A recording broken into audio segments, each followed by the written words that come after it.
narcissistic, betrayal, cowardly, deserted, heartless, selfish, callous. These were all ingredients in Dan Gilbert's beautiful, heartfelt love letter to LeBron James on the night of the first decision back in 2010. These were also the choice words that he used before declaring that the Cleveland Cavaliers, who had never accomplished anything before LeBron, were somehow about to win a championship before his Miami Heat did. 4 years later, LeBron had been to the finals 4 times with 2 titles, and he was back in Cleveland to stay, or at least that's what it seemed like. Today we're following up part 1 of how the Cavaliers managed to screw up their situation with LeBron James not once but twice, and if your team superstar hasn't left you yet, you can see him play next season with the SeatGeek app. SeatGeek app pulls tickets from all over the web and has them in one place, so buying is really easy, and it also assures you're going to be getting the best value for your ticket. While you're doing your search, each ticket is ranked with a score from 1 to 100 that lets you know if you're getting a good deal or not for your purchase, and on top of that, it gives you a detailed view of what you would see from your seat if you were actually there. If you're interested in downloading this app, the links are going to be in both the comment section and highlighted in the description. If you're still on the fence, consider using my promo code DOM2K to get $20 off your first purchase. This is the app I used when I went to the Warriors and Magic game last season, and it made the whole process really simple, so I definitely recommend this for you. So the year is 2014 and it's summertime. The sun is shining bright, it's hot out, and after a full year of everyone saying that the Miami Heat would repeat, they got mollywopped by the Spurs, and all of a sudden the narrative switched to saying that they were never good enough to win that series in the first place, so there's that. And then there was LeBron's free agency decision. The funny part about this was that coming into it, people weren't on edge expecting LeBron to go anywhere else. The Heat had been to 4 straight finals, the Big Three was still intact, so most people just assumed that they would keep retooling around them for years to come. But if we hadn't been paying any kind of attention, the seeds had already been planted a while back. There was an interview after one of their games in Cleveland in which LeBron said it would be amazing to play in front of those fans again one day, or something along those lines. Along with that, Wade had been on a decline for years with injuries, and Cleveland had all the assets they needed to make a title run if LeBron decided to return. So one day during the summer, out of nowhere it seemed, Chris Broussard started breaking that sources were saying LeBron was planning a return to Cleveland. And just like that, before anyone even had time to react, the Heatles were broken up and LeBron was a part of a new potential Big Three with Kyrie Irving and top rookie prospect Andrew Wiggins. Well, not really. Do you think Cleveland wants you?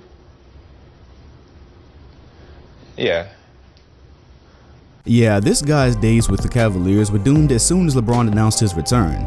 Wiggins was thought to have Hall of Fame potential coming out of college, so that made him an easy trade asset for a solidified superstar to play next to LeBron and Irving. Enter Kevin Love, who officially made the Cavaliers a Big Three and an immediate contender for years to come. But the 2015 Cavaliers are an interesting study that nobody really remembers because they just go to show how committed Cleveland was to keeping LeBron as happy as possible this time around. Not only did they get him another star before the season had even started, but they made sure to perfect the build around him. The season started with Varejao and Dion Waiters in the starting lineup, and that was only good enough for a 500 record by January. They ditched that group in a trade that brought in Timothy Mozgov, J.R. Smith when he was still valuable, and Iman Shumpert. I don't know that they were ever in danger of losing in the East that year anyways, but the trade took them from an average team to legit title contenders. So they finished that season at 53-29 and were poised for an epic final showdown with the then up-and-coming Warriors. What happens next in this story really sucks because it wasn't their fault and it probably heavily impacted where we are today. Kevin Love didn't even make it past round 1. Kelly Olynyk snatched his shoulder out of his socket, and just like that, the Cavs were going to be shorthanded against a 60-win team in the finals no matter what happened. Well, unfortunately, there was still more to happen. Kyrie Irving had been dealing with an assortment of injuries throughout that entire playoff run, and he practically limped into the finals with the Warriors. Still, from the sample we got in Game 1, he probably would have been enough to give the Cavs a chance to win that series. Nope, not happening. He went down in Game 1 after a freak accident bumping knees with Klay Thompson, and LeBron was facing the Warriors in the exact same position he seemed to always be in during his time in Cleveland, alone. So what happened that year wasn't really anybody's fault in Cleveland, and we can pretty much all agree that they did everything they could to put LeBron in a position to win a title. And that was already a far cry from the days when they were signing Shaq's ghost or trading for Antoine Jamison instead of Amari Stoudemire. If they hadn't have gotten injured, the Cavs could have definitely had a title on the first try, and every year after that would have just been trying to build on it instead of scratching and clawing to get to the top. It really opens up a realm of new possibilities, and there's no telling what direction things go in if they win.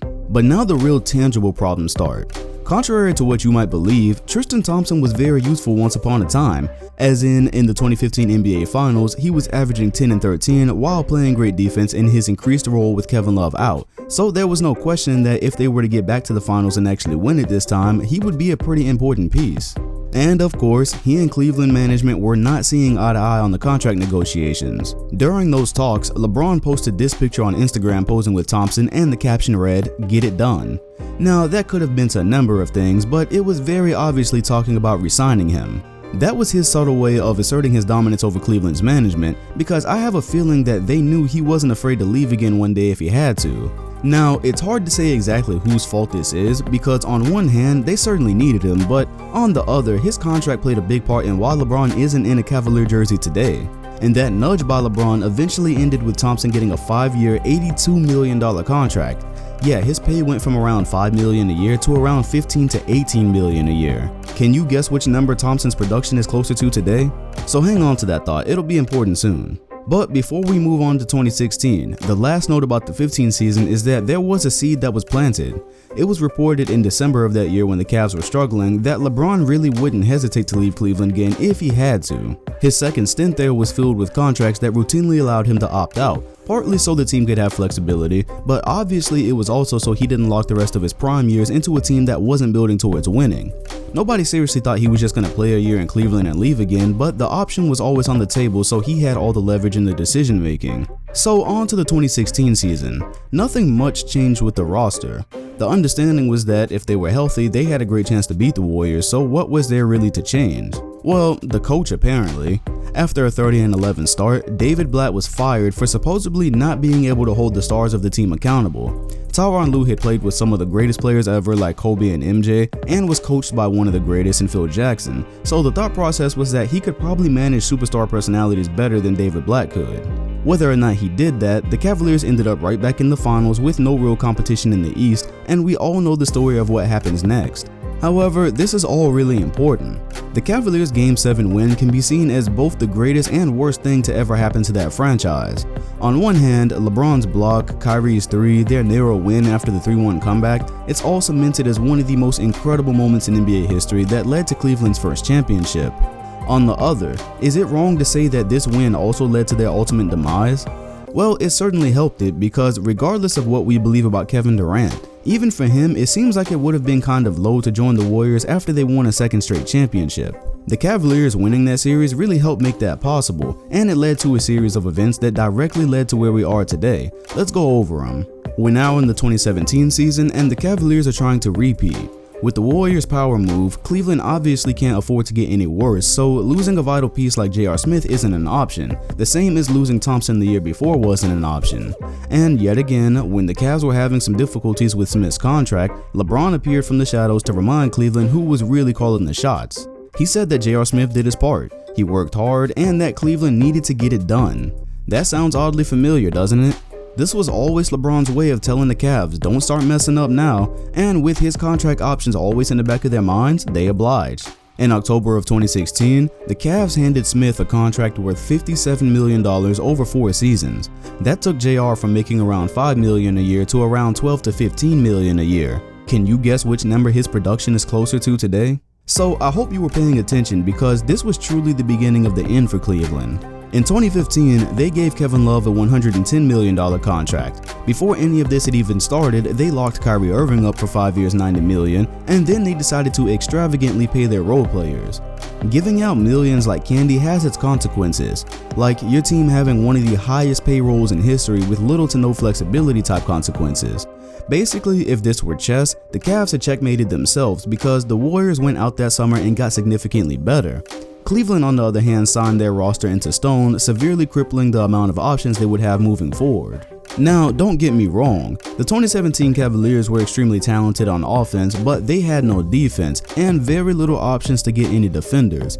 Signing Deron Williams and acquiring Kyle Korver for peanuts just gave them more scoring options. So while they probably would have beaten any other team in the league that year, they stood no chance against the Warriors' historical offense. They were ousted in 5 short games and were now sent into the 2017 offseason with somewhat of a blessing. It may not look like it now, but Kyrie Irving randomly disclosing that he wanted out was an opportunity for the Cavs.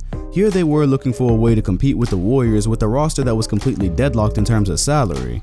All of a sudden, your premier superstar point guard offers himself as trade bait, so now you're at a crossroad. LeBron is a free agent the next summer, so you can nail this and cash out for Kyrie, or you can completely screw this up, which will almost certainly lead to LeBron eventually leaving. Can you guess which one the Cavs did? Well, it's unclear if this was actually Cleveland's fault, to be honest. They had one trade in place that would have sent Kevin Love away to bring in Paul George, and another deal that would have sent Kyrie Irving to Phoenix, while the Cavs received both Paul George and Eric Bledsoe.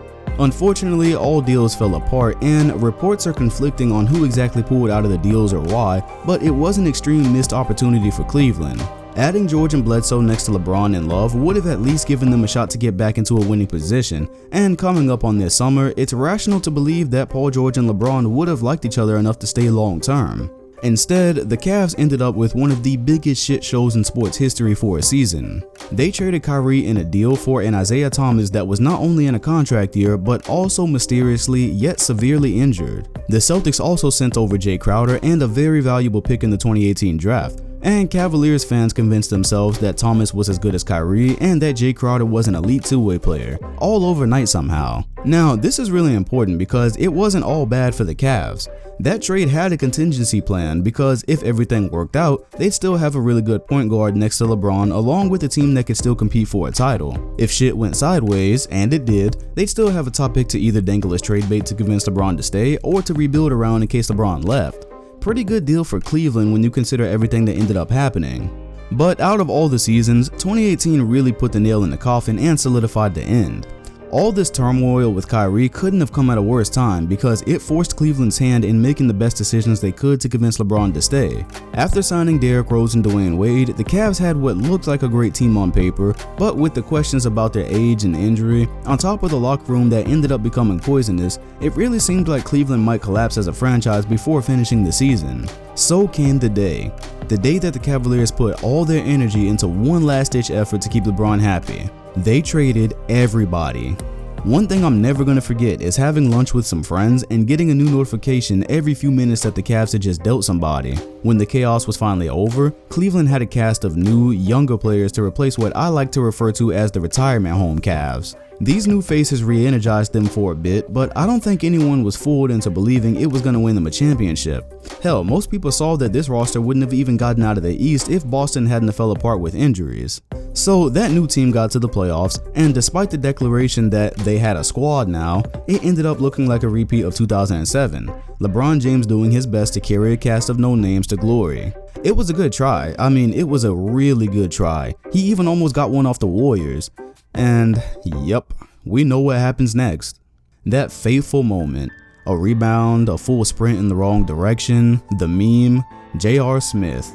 All $13.6 million of J.R. Smith purchasing LeBron James a first-class ticket out of Cleveland. Would LeBron have left without this moment anyways? Yeah, probably. They weren't going to win the title either way, and I think the decision to leave had been made a while ago. But that moment truly pushed the nail in the coffin and made it obvious. So if you watched part 1, you can see how different his first departure was from the second.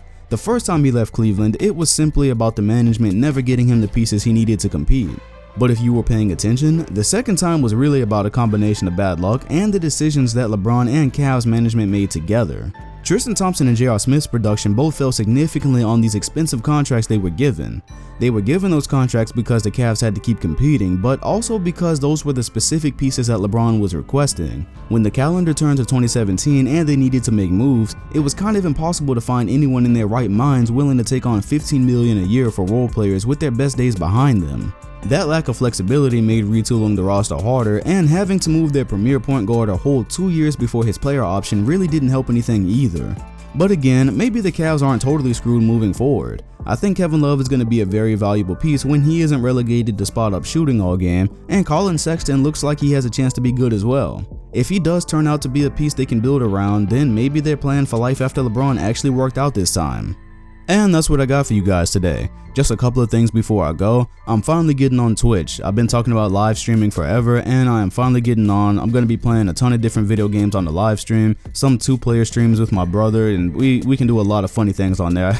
I tell you, it's going to be entertaining. So if that's something you're interested in, the link to the Twitch is in the bio, and if you want to see the link here, it's twitch.tv/dom_2k. So go follow me or do whatever you do over there. You'll be entertained. And something else I've been doing for a month now that I haven't talked about, if you follow my community tab on here, then you already know, but I do work with the Sports Q app, and basically it's a trivia app where you watch a video and there's 5 questions asked to you during that video, and if you get all 5 of them right, you win from a prize pool of $100. My episodes always air on Sunday at 8 o'clock Eastern, and it's called NBA Rewind, where I basically talk about a historical event in NBA history and I ask you 5 questions during the video. So far there's like a turnout of 700 to 800 people every time we do it, so I'd like to definitely get that number up. If you're interested in that, the link is going to be in the description and in the comment section for that app, or you can just go into your app store and look up Sports Q and download it, and you'll turn on your push notifications, so on Sunday when the episode airs, you'll get a notification and you'll go right to it. So if you decide to indulge in my Twitch or my Sports Q videos, thank you for the support.